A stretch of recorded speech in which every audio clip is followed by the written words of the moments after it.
Бир күнү эс алуу убакта отурган бир балага көзү түшөт. Ал баланын кулагы кесилген, чачтары боелгон, бүт жактан денесине сүрөттөр түшүрүлгөн болчу. Жанынан өтүп бараткан мусулман жигит жанына барып олтурат. Эмнеге бул жолго түшүп кеткенин билүү максатында таанышууга киришет. Экөө таанышып бир жерде олтуруп маек куруп баштайт. Маектин башында "Сен кимсиң?" деп сурайт мусулман жигит.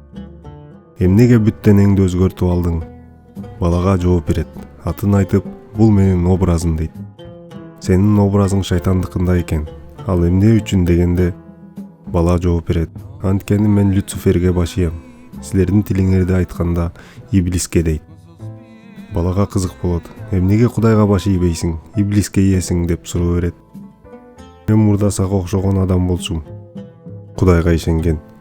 Бирок менин сүйлөшкөн кызым шайтандарга жакын болгон. А мен аларды изилдеп жүрүп, ошол жака ооп кеткем" дейт.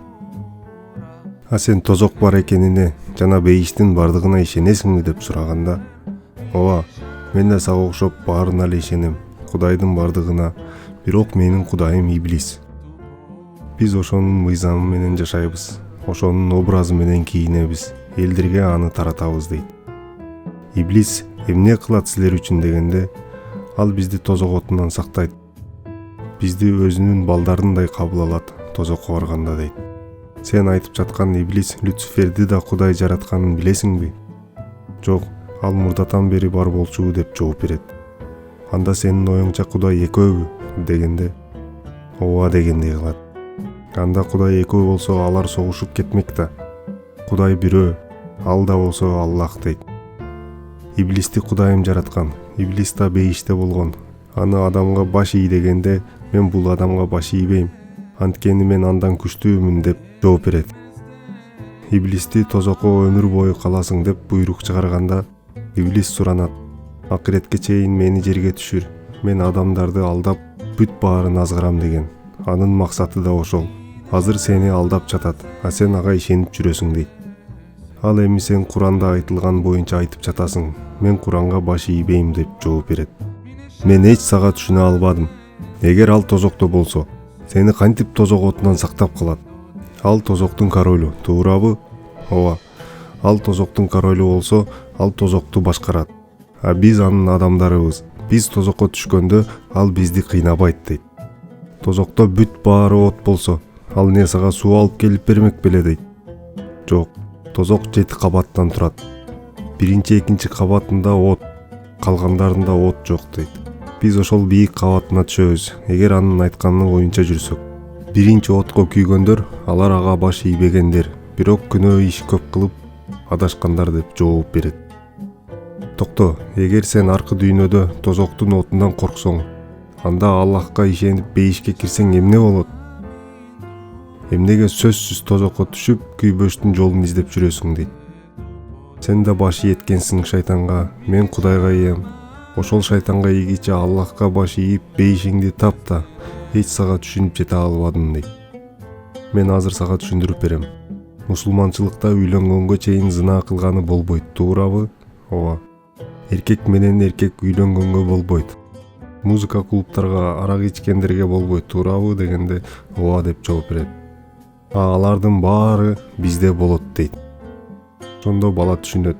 "А сен бардык нерсеге уруксат болуп кеңири жүрүп жатканыңа сүйүнүп жаткан турбайсыңбы?" дегенде, "Ооба" дейт. "Ооба, баарын кылып кеңири жүрүп, анан тозокто күйбөйм" дейт. "А эгер сен аркы дүйнөгө барганда сен ишенген шайтандардын башчысы башкача айтса эмне кыласың?" дейт. "Кандайча?" дейт. "Мен силерди мага баш ийгиле деп зордогон жокмун. Болгону ой ыргыткам. А силер өзүңөр тандадыңар го" деп жооп берсе эмне кыласың?" дегенде бала ойлонуп туруп калат.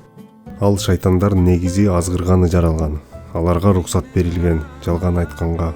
Сен азыр аларга ишенип жүрөсүң. Кичине чыдап кой, үйлөнгөнгө чейин зына кылбай. Кичине чыдап кой, арак шараптардын өзүңү тыйып, бейишке барганда каалаганча болот ал нерселер" деп бала сөзүн айтат. Ушунча жылдан бери түшүнбөй келгенмен чынында, эмнеге адамдар өзүн өзгөртүп, чачтарын боеп, шайтанга окшогусу келе берет деп. Ошол нерсени мен бул эки адамдын маегинен кийин түшүнүп жеттим. Чындыгында бул жомок эмес достор, бул чындап болгон дебат. сатанист менен мусулман баланын ортосундагы маеги болгон. Мен болгону силерге түшүнүктүү болсун деп ушундай форматта окуп бердим аны достор. Мен да өзүм кичинекейимде өтө көп көрөт элем. Өзүн ужас кылып алган, кыска кийинип алган, шайтанга окшоп боенуп алган кыздарды, балдарды бирок түшүнбөйт элем да алардын оюнда эмне бар. Орукчан адамдарбы деп ушул маекти көргөндөн кийин анан түшүнүп жеттим. Көрсө алар шайтанды өздөрүнүн кудайы катары көрөт экен. Бул деген эми Кудайга шүгүр биздин мусулмандарда жок кандай нерселер, бирок чет өлкөнү көрүп, чет өлкөнү туурап жаткан адамдар акырындан ошолорго жакындап баштайт достор. Ошон үчүн жаш балдарга дагы бир маанилүү нерсени көргөзүп, бир боло турган нерсени көргөзүп, эмне кылып жатат, эмнени көрүп атат, ошолорду контроль кылган өтө оң болот достор. Бул менен эмнени айткым келди, урматтуу достор? Убактылуу жерде жыргап, түбөлүктүү жерде кыйналгыча достор. Убактылуу жерде кыйналып, түбөлүктүү жерде жыргаган жакшы. Жалпыңыздарга жагымдуу кеч.